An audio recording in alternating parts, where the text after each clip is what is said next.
I-share ko lang po sa inyo mga boss ang ating G6S S150 na 57K na ang kanyang odometer. Medyo malayo ang ating pinuntahan kanina. Mula doon papunta rito sa bahay, mabot tayo ng 50 minutes.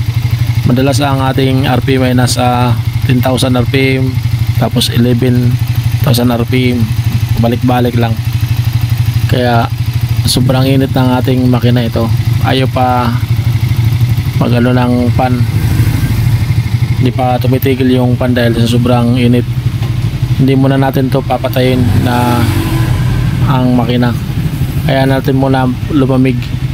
Bayaan muna natin yan na umiikot ang pan. Pag hindi na umiikot ang pan, ibig sabihin hindi na mainit, tsaka na natin i-off ang engine. Ito inilabas ko muna para mabawasan ang init. Ayan, kapag tumigil na ang pan, yung radiator pan, tsaka na natin i-off ang engine, tsaka na natin patayin.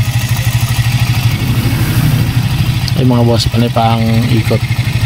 Hintayin lang natin mga boss na hindi na umikot ang pan. Ibig sabihin yan, hindi na mainit. Kapag tumigil na ang pan, automatic naman yan.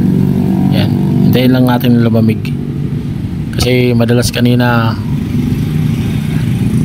11 RPM ang ating takbuhan. Ay mga boss, tumigil lang pan. Ibig sabihin okay na yan. Pwede natin i-off ang engine. Ang purpose natin ito, kaya tayo nag-video ng ganito, para maiwasan natin masira agad ang water pump seal, hindi agad masira yung goma. Yan lang po mga boss, maraming salamat.